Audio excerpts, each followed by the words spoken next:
I'm okay. My name is Raymond Bola Brown. Hi, my name is Fred Amata, and you are on to Souq News. If you are watching this channel for the first time, make sure you continue to watch it because this is Souq News. Shout out to Souq News. Actually, I don't know. I really enjoyed the little moment I spent with you, and I think with more of this. Souq News. Here's the Souq News who had the courage to transcend a locked off camera and actually have a conversation with a human being. It's a pleasure, Souq News. Thank you very much. My name is Dr. Rafiu Oladipo. My name is Baba Jalal Repega. I'm Reverend Juliet Benite. I'm Godio Didi. My name is Professor Oladokun Sulaiman Olarawaju. Souq News is on the ground, loading. Very enlightening, very educative, and entertaining. Thank you to Souq News. So I'm happy that Souq TV has come into existence. I'm happy to be here in the Souq News. I want to encourage you to subscribe to the channel and keep watching news that makes sense. As Browning said, one's extension of one's reach should not exceed one's grasp, or what is heaven for. And I think Souq News is doing that. Africa needs a voice of truth, and Souq News has become one of them. And get ready, get ready, get ready. And keep watching. Keep watching Souq News. Keep watching Souq News. It's a place to be. Keep watching.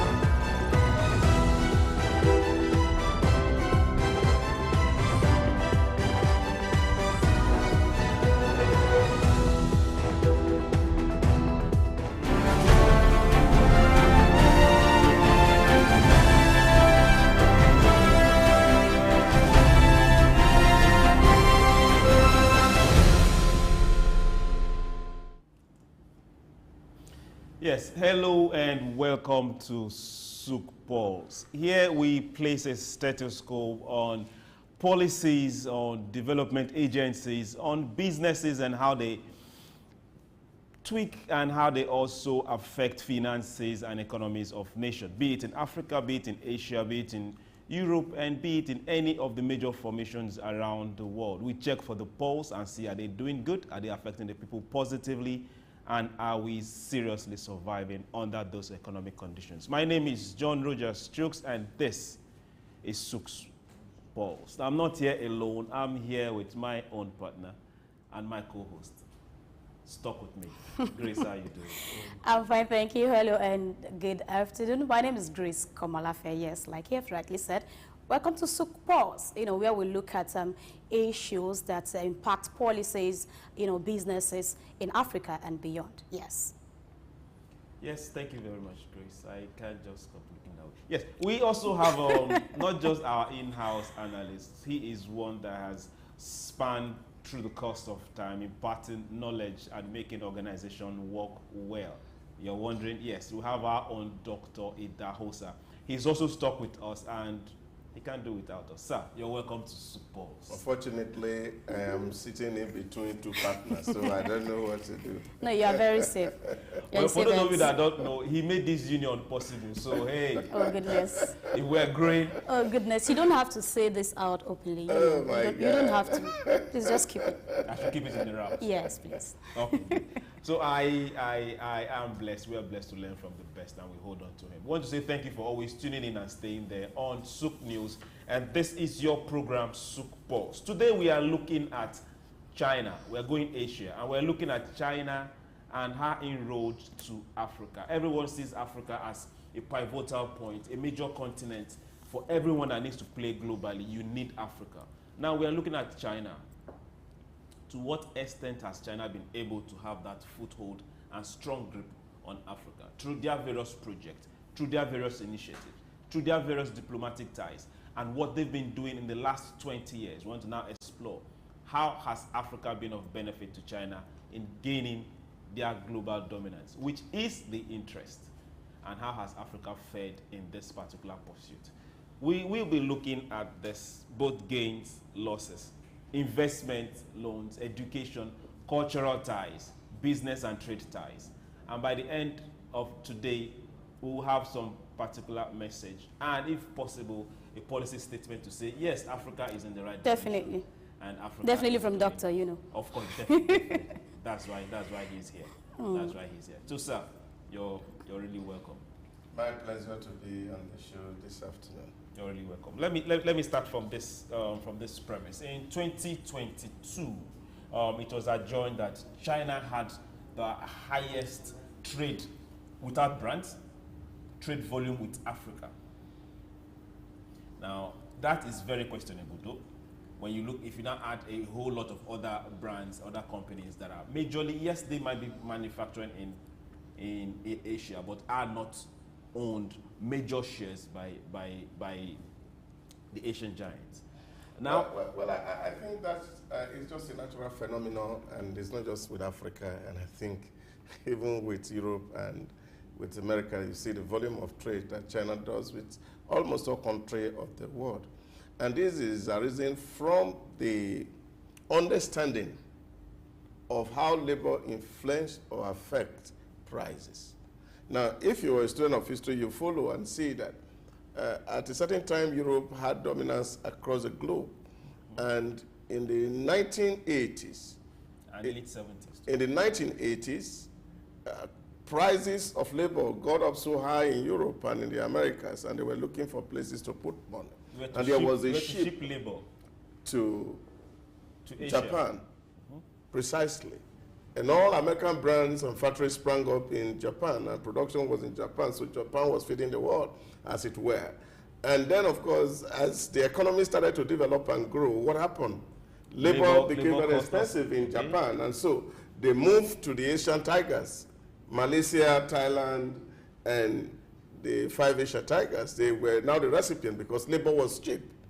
And then, of course, by 2000, labor had become so expensive in this Asian area, and of course, were shifted to China because number one, population was good for them. Number two, labor was cheap, and they had very young and vibrant population, and China became the bride of the whole world. So almost all companies, global brands left the whole of Europe, Asia, all settled down in China and producing. So it was just natural for them to feed the whole world.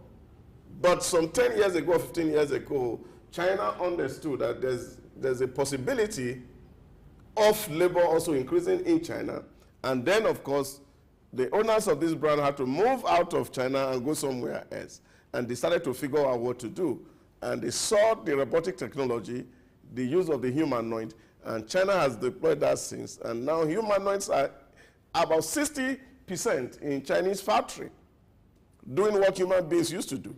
Okay, and what this have done... The numbers have gone down? Yeah, what this have done is that the Chinese hard labor in the factory, 60% is eliminated. And so they use humanoids and robotics to deliver on these things that humans used to do. Now, what happened, if there's downtime, they switch off. If there is uptime, they switch on. So labor is almost constant in China, and so they are dominating, and they will continue to dominate world trade. And that's because of creativity, innovation, and smart thinking. Okay, so at some point it was the US and the Europe, dominating, trade. So, and of course now, we would say it's China. So would you affect us? Yeah, as it affects Africa. Yes, you must also understand this from the Berlin Conference, where, of course, the European countries sat down in 1884, 1885, and used the map of Africa to divide Africa among themselves as trading partners. I think I like that last bit. I thought you were going to avoid it. To divide Africa among themselves. Okay. So this was shared among themselves. So they became really trading partners. And by the time the First World War happened, and America incidentally had come into the World War, they became the champion of the World War. And when the Second World War came, they became champion, a bigger champion, a heavier power, and therefore they could determine what happened to the continent of Africa. So America came into the equation. What happened to the spoil? So now they were going to determine who gets what, when and how, which is of course the definition of politics. So Americans have a share of African trade. Europeans have some share of it, the extent to which Americans will allow them to have at that particular point in time. So you find that this is what has happened. But over time, you're also seeing that there has been a movement in the Americas, especially the civil rights and the black rights movement, which have started to emphasize the importance of the right of the Africa, and you see the space is gradually opening up for even the people who were from the axis of evil, as they used to call it, to also come into the domain of Africa and have some fair share of what is happening. So in continuation of where I dropped, saying that China is actually dominated now, yes, I mean, it's a fact, right? But I want to say that do we see them maintaining the space for a very long time, or it's just a matter of time, just the way it was Europe, it was US at some point, and now it's China? Is it a matter of time for them before you see another country come up and say, oh, we are the one in charge? Well, that is why it's important for you to also study the work of Ray Dalio, who did a 500-year history study of the globe and see how power has moved around. Power has always moved around. At some time, it was Britain dominating the world with the sea power. When they discovered the power in the sea, the naval strength gave them the authority to control the entire world. The Royal British Fleet. Now, at a certain point, of course, this power failed after the Second World War, and America came in, and of course, gold reserve was changed to dollar reserve. So now America has been ruling the world, and China is pushing. But there's a problem. Pushing. Yes, there's a problem. Okay. Because as we speak right now, China is having its own domestic challenge. And what is this challenge? They are dealing with an aging population. They have young boys who don't want to marry, young girls who don't want to marry, and they are having too many old people. And therefore, the government is trying to create incentive to be able to raise a young population. And you know what that will take? It will take some time. And that's why you see, as we speak now, the Indian population has outnumbered China. They used to be the most populated part of the world, but now India is ahead because they're having more robust and more younger generation. So in terms of thinking and creativity, other nations will come up, and I think the way business is also done today is changing globally. So we're not going to expect them to be in the center for too long. So despite the challenge they have in-house, of course, they are also still pushing for, would I say dominating African countries? Oh, yes. See them having businesses. Okay. Over. But the study that was just done in Boston came up with... Why do we keep dwelling on dominate? Yes, because that is the way, for me, that's the way it appears. Really, because it's skewed one way. That's the way it appears. It's dominance. You see China going on with every country. Corresponding trade African country. Between Africa and China. At all. The more they take from you is just the raw material, and they bring all finished goods down to you. So the balance of trade is tilted toward them. So it's dominance. Okay, let's go some decades back. Okay. What China is doing right now, trade-wise, other continents have done worse to Africa. Yes, other continents took those particular materials, be it the oils, be it whatever, without even paying for them. A typical example, our neighbors here, Niger Republic. Okay. Until this present issue that happened, the citizens never knew they could sell their radioactive materials this much. And people are pointing towards not just the West, they are pointing towards other forces that is making this possible. Now let's dwell back on China. Sir, is it possible that we can have a favorable relationship with China? Yeah, but I think to a very large extent, let's put sentiment aside. Okay. I think China are more humane to Africa than where we are coming from. Yeah, than the West. And this is, for me, the real hard fact for people to believe.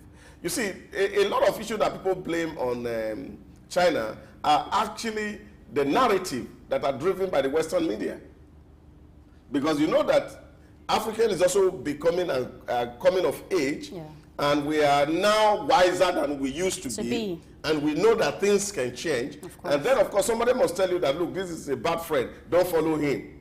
But I think we are wise enough to be able to know what is good for us and what is bad for us. And I think that's where African really lies right now. Most of the issues that people have spoken about. Take, for example, the BRI policy of China toward the world, and most especially in Africa, that between 2000 and 2022, Chinese had moved into Africa alone about 170 billion US dollars in terms of infrastructure development, in rail, in dam, in electricity, and power. Are these loans or just direct, direct FDI or initiative, or money they just gave to build based on the project they are facilitating on their own? Are these loans? Yeah, but you see, it is country specific. Loans? In some places, it's PPP. Like Kenya, they did rail. Build, operate, and handover. And, in some cases. They don't get the money back? Yeah, they have to get the money back. Get the money back. You build and you run it. They call it, private partnership. PPP. PPP. Yes. You conceive the idea, you build the technology, put it in place, run it for a while, and get your money back and hand it over to the country. But in this kind of cases, like how many years? We've seen some PPP projects in Nigeria that are said to last for 30, 25, 99 years. And you now ask, is it a generation? No, PPP can't last for 99 years. No, I'm talking about in this climate. We've seen such. No. Why you want to answer this question? Let me just add this. Maximum you get is 32 years. Okay. So what you're seeing here is, again, getting back to our value system. It's not that Chinese are coming to impose on you and say, this PPP, we are going to run it this way. When you go negotiating on empty stomach, which is what most African countries have done, and I cannot stop talking about this, negotiating from the point of weakness. So you get to the table and you sit down around the table and you're asking yourself, okay, this is the cost of this project. Now, if you don't have the intelligence to be able to establish what the exact cost is, now it means that you are the mercy of the person who is trying to invest. And this is what has happened. And of course, a lot of our people also who are supposed to be negotiating on behalf of the state actually are also negotiating on their own behalf. In other words, you get some cut from a company who's doing PPP and say, okay, extend this period for us. Let it take, like, instead of 10 years, let's put it at 22 years. And then you get some cut up front, and then you move ahead. So these are some of the issues that are really affecting the PPP program that China are having in Africa. But the right question to ask is, China is also having PPP in Europe and even in the Americas. Are they succeeding? And if they are succeeding, why are they failing in Africa? So this is what I want to add to that, so you can just answer all together.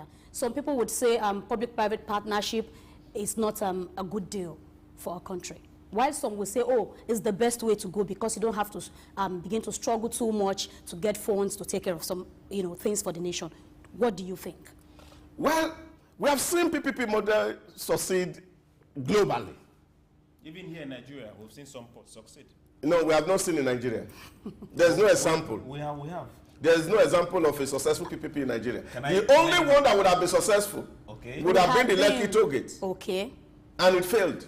At a point, it was successful. No. You see, when you have a partnership that's supposed to run for 20-something years or 32 years, and all of a sudden, 2 years after takeoff, it failed. Yes. And government had to buy it back. It's sure to you. And this is where really I advocate everywhere to understand that the states in Africa are losing authority and power. That non-state actors are becoming much more powerful than state actors. And therefore, we are not able to actually control certain things that are within the realm that government should control. There's where that when they say a policeman is on this street, everybody will take over. Of course. Now, when they say a policeman is there on the street, now you see people will be advancing. That's where we have gotten to. And that's why I tell you that that would have been the only success story of PPP around us, Lekki toll gate. But he has failed. And this is why it's also very difficult for us to actually woo people to bring money for PPP in Africa. And that's why China will take a PPP option from Nigeria. They will either take a strategic loan option from Nigeria because they know that your government is not as powerful as it claims, and there are no state actors who can stay on the street and say this project cannot go on and government cannot do anything about it. But of course, when they come to them for another loan, they keep giving. Yes, and before you know it, it's better to give loan, yes, of course. Renegotiating, Yeah. I mean. It's not negotiation. What China have done recently is that they have wired it in such a way that they are signing an agreement with you. They tell you this is a loan and it's coming and this is how you're supposed Ghana to pay back. and China Now, when you fail, going through a renegotiation. No. When you fail, China tell you we will come over to come and run the project ourselves. In which case, your sovereignty is mortgaged. So which means when you are contracting this loan with China, you are actually selling your sovereignty to them. Because when the loan fails, they will come to run your project in your state and recoup and recover their money. Okay. We started on a hot note, but hey, don't worry, it's all good. We will be right back. We are going on a break. Don't go anywhere. Souq Pulse. We are seriously pulsing. See you soon.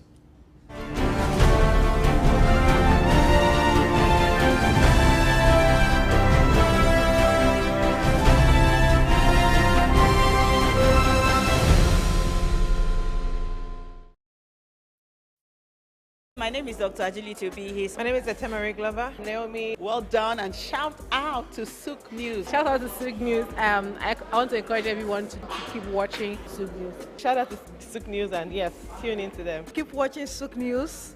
They are one in town. Hey, we're watching Souq News. Keep watching Souq News. Keep watching Souq News. Catch them on YouTube and all social media channels. Hey, my name is Frank Edowo, and I'm imploring you. No, forget that. I am forcing you, coercing you to always stay tuned to Souq News for your news requirements. My name is Olatunji Shoti Miri. I'm a performing artist and, television radio presenter and a university lecturer, Unilag. Keep watching Souq News. Hello everyone, my name is Kenny Black, Africa's finest music comedian, and you're watching Souq News. If you're not watching Souq News, I pity you, but keep watching Souq News. Hello everyone, my name is Timmy Dakolo and you're watching Souq News. Stay tuned. Hi, my name is Wisdom Oluwaseun Okoko, co-founder Orbit Africa Properties. I'm live at Souq News. Guys, keep watching Souq News. For everything that concerns business, economy, politics, news, Souq News is your station. My name is Dr. Rafiu Oladipo. My name is Baba Jalal Repega. I'm Reverend Juliet Benite. I'm Godio Didi. My name is Professor Oladokun Sulaiman Olarawaju. Souq News is on the ground, loading. Very enlightening, very educative, and entertaining. Thank you to Souq News. So I'm happy that Souq TV has come into existence. I'm happy to be here in the Souq News. I want to encourage you to subscribe to the channel and keep watching news that makes sense. As Browning said, one's extension of one's reach should not exceed one's grasp, or what is heaven for. And I think Souq News is doing that. Africa needs a voice of truth, and Souq News has become one of them. And get ready, get ready, get ready. And keep watching. Keep watching Souq News. Keep watching Souq News. It's a place to be. Keep watching.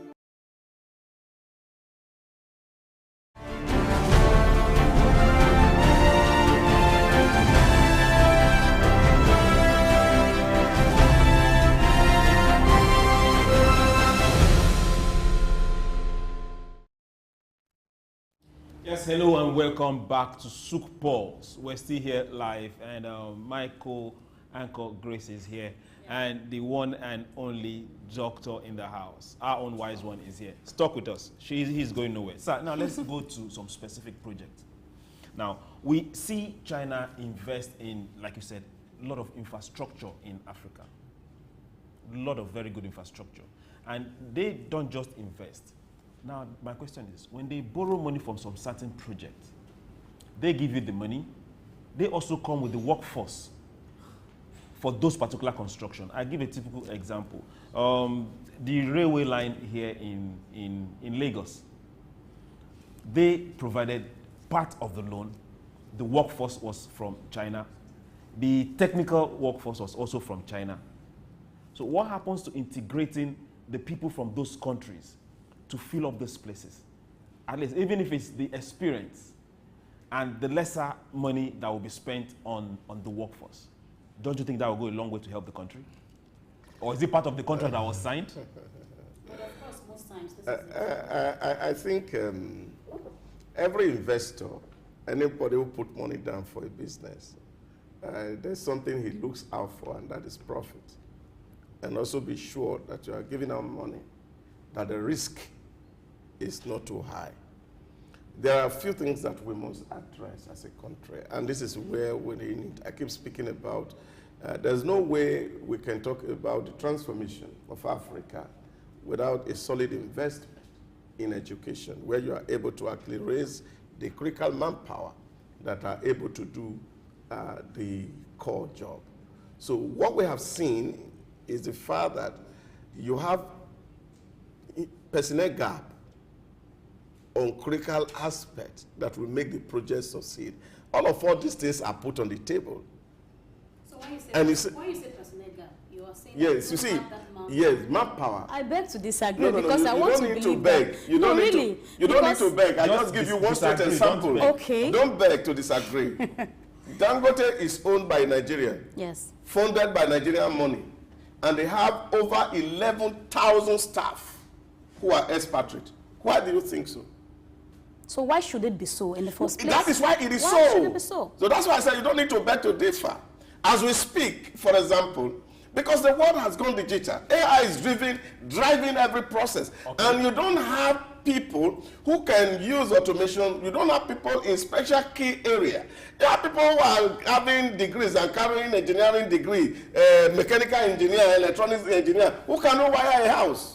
Okay, so this is the problem. That is on the surface. No. It's not on the surface. That's on the surface. No. It's not on the surface. But the issue that I want her to get from this conversation is simple. Okay. You see, there are some jobs that you can ask somebody to come and do for you, and then the person will do it. But there are some certain jobs where they don't have the capacity, you don't have capacity. We don't have capacity to build rail. We don't need to wait for China to give us money to build rail if we have the capacity. There is nobody here in Nigeria who has that technology. Is none. So you have to bring it from the outside, all that you need to do, and that is where the Nigerian government has made a law. They call it local content law, which allow certain percentage of people in certain area to come to do some job. Have you asked yourself really, sir, before if you have to be sincere with yourself, and see, for example...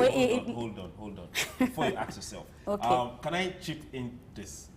I have seen non-Nigerians that came with this same contract do mercenary work. Yeah, because you call it just mercenary work.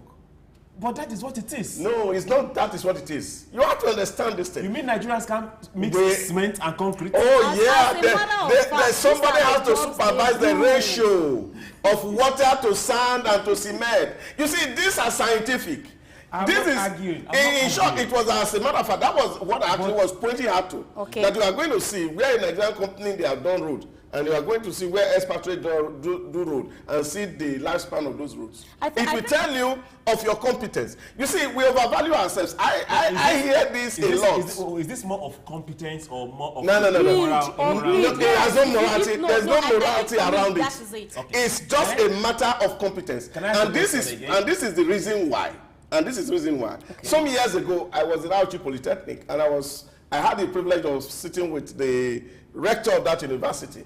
And I was passing through the system, and I said, look at all your buildings. They are not standing well.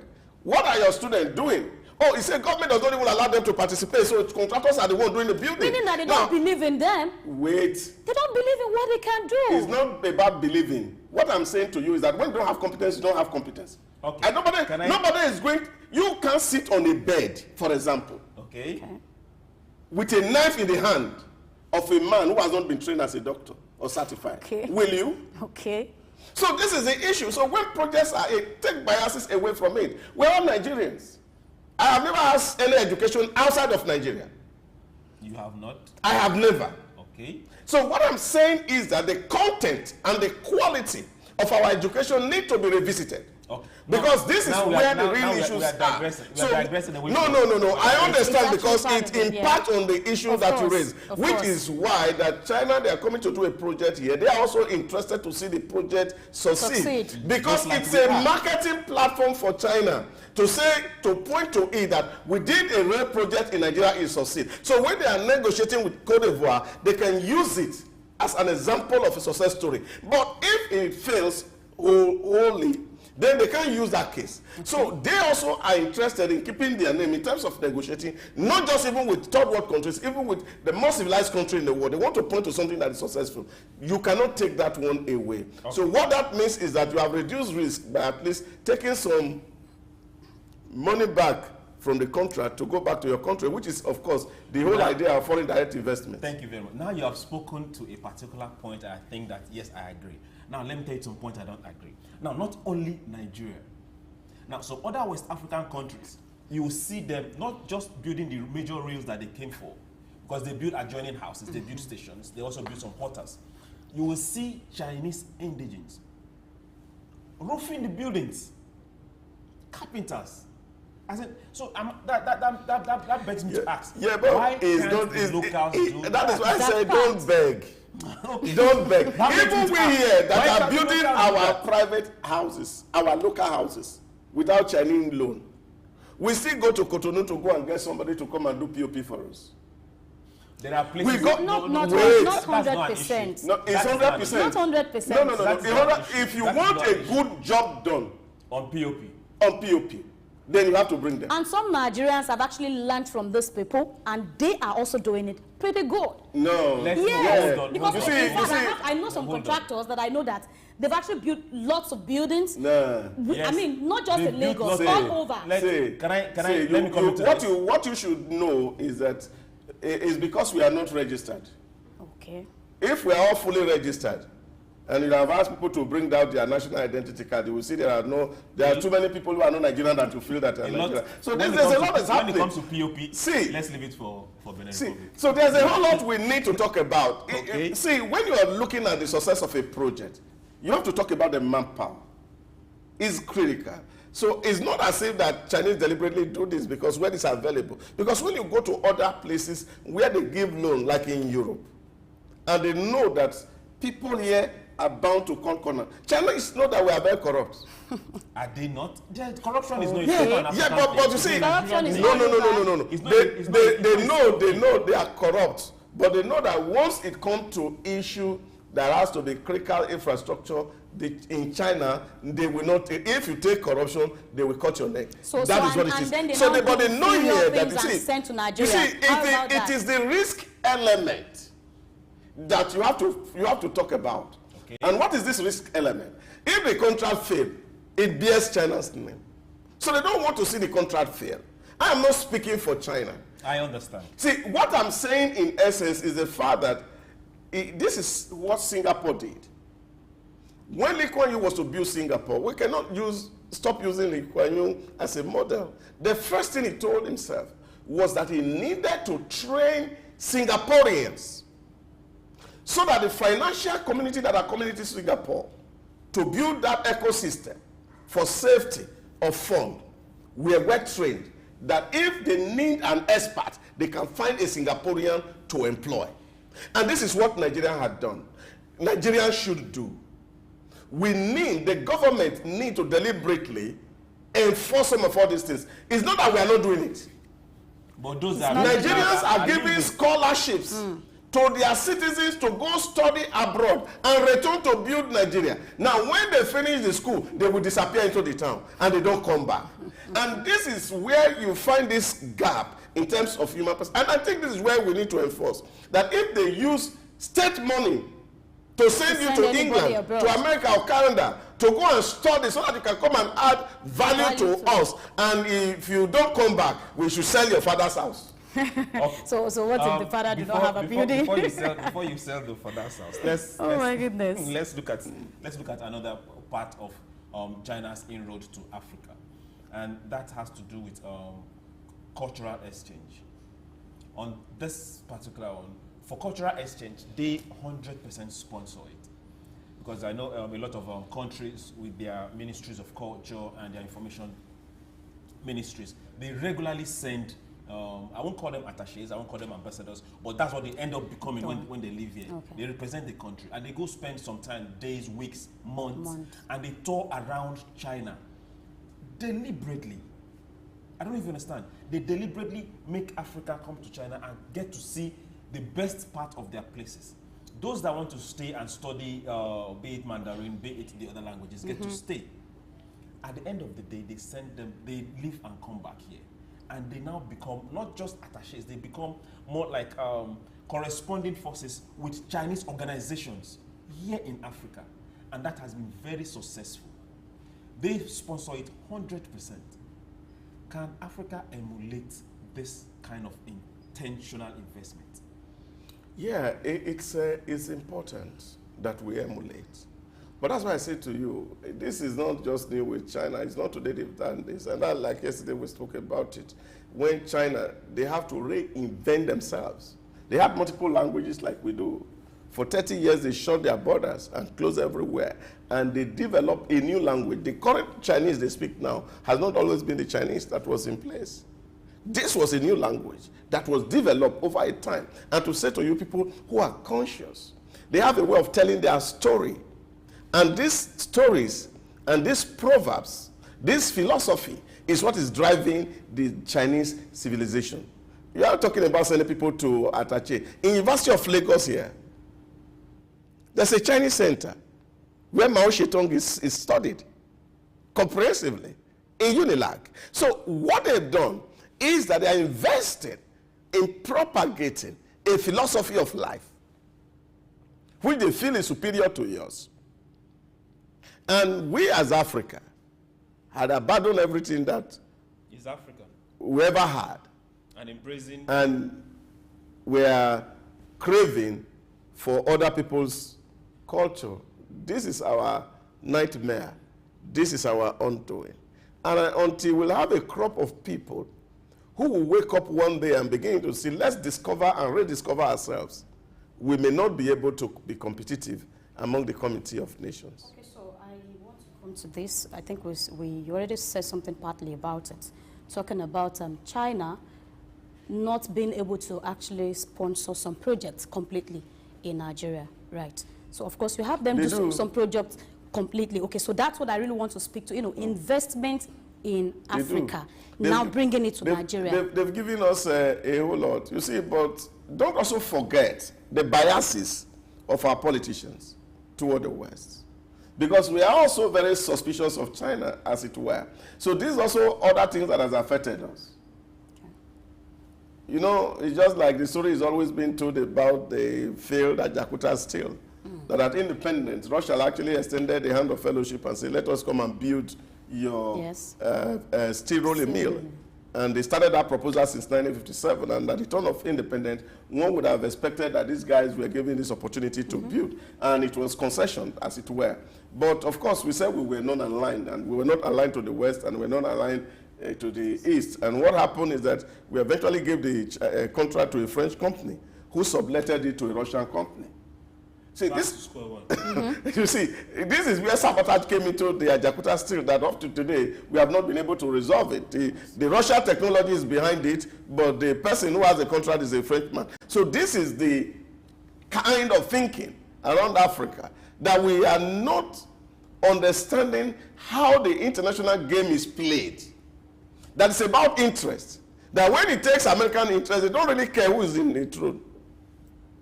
They pursue it and ensure that they get a value and benefit. But most of the time, we have done politics, especially in terms of diplomatic relationship, and we cannot get real substance and value for it, because those who are at the helms of this affair really do not understand this international diplomacy.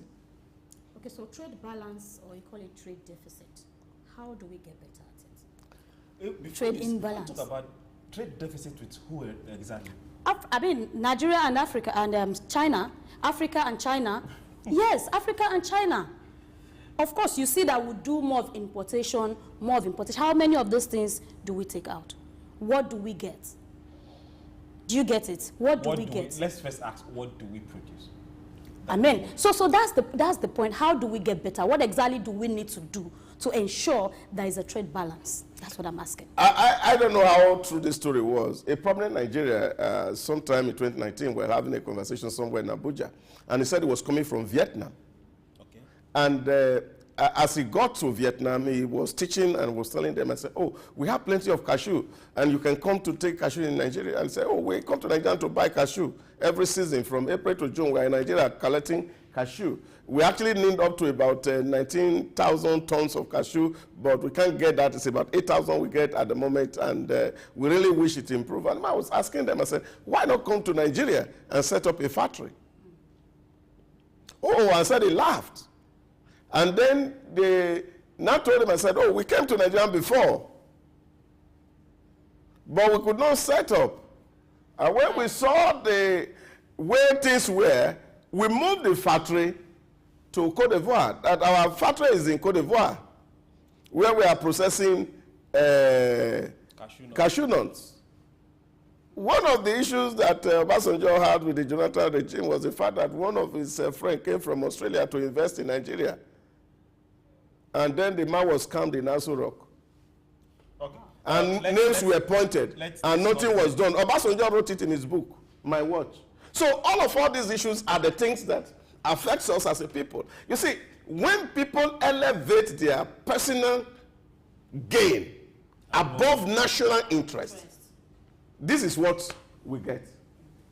Okay, let's bring it home. Now, we import a whole lot of machinery from China. Yes. A lot. If we quantify, is well above. I think the next people we import more after China should be India. Now, it's low value. Yes.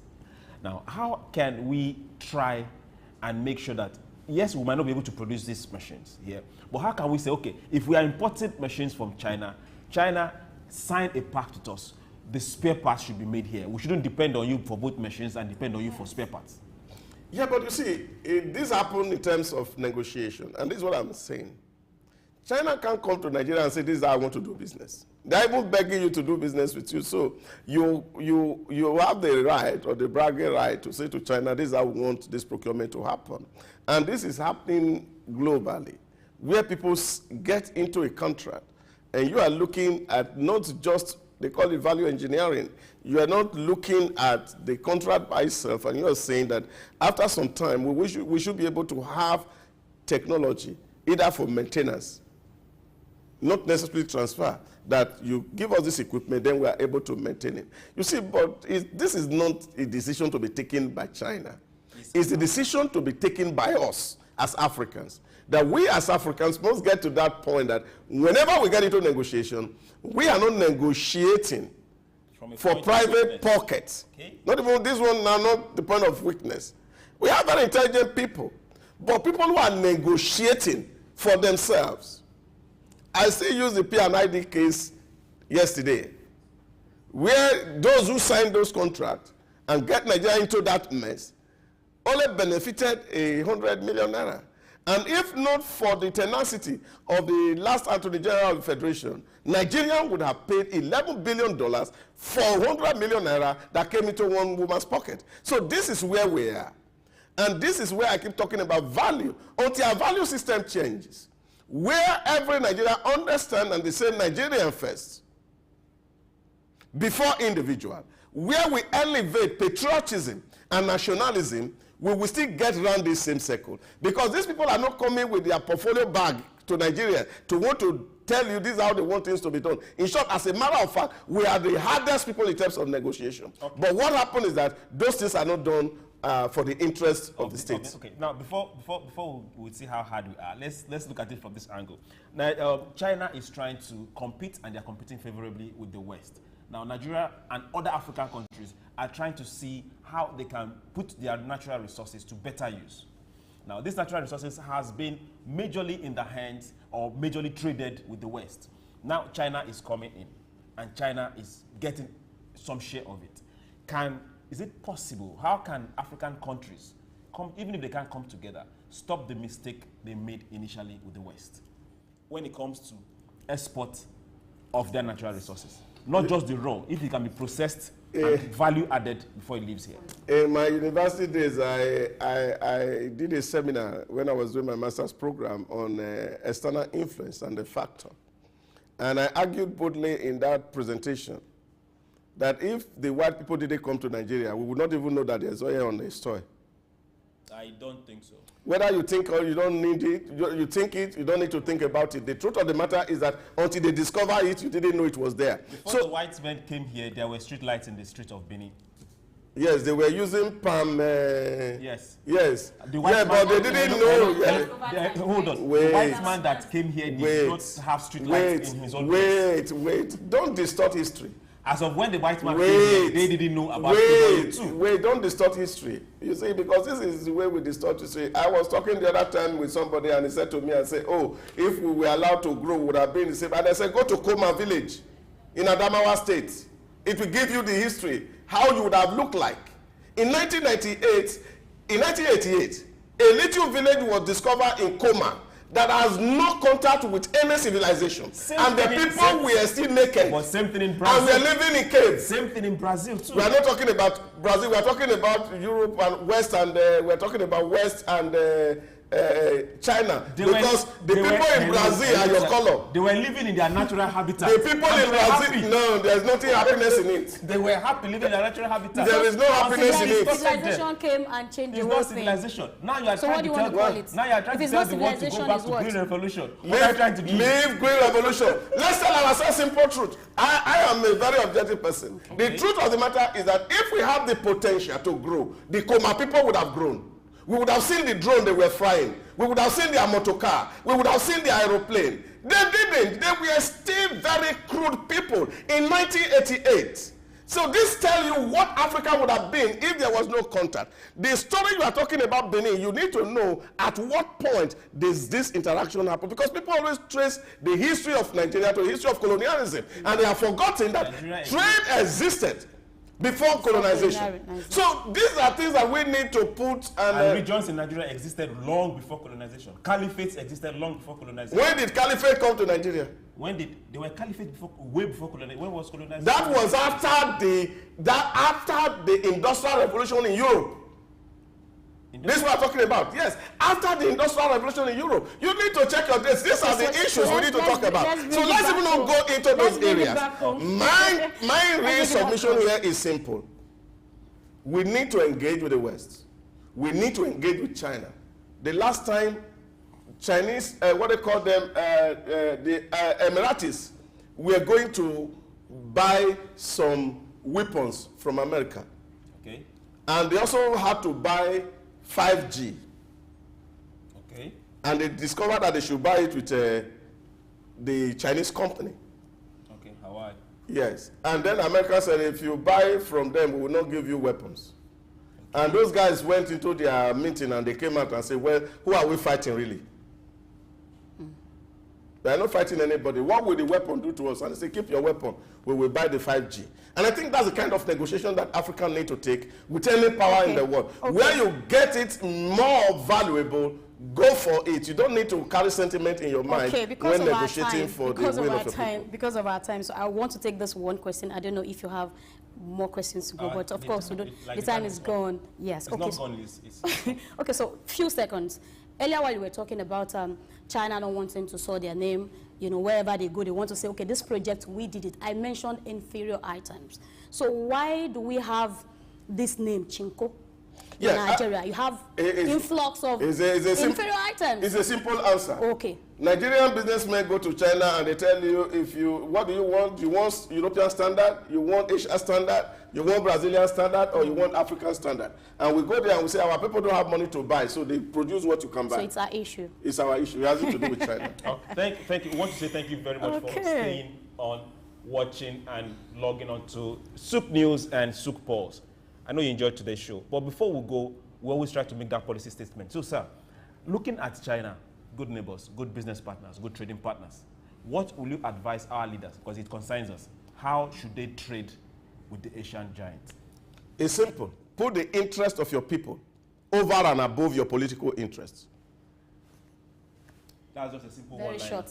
Put the interest of your people over and above your political and personal interests. I want to say thank you to every Chinese organization and every of their development organizations in Africa. Hey, keep the work going, and hey, remember that Africa is a nation you can't do without. We love you, and my name is Souq.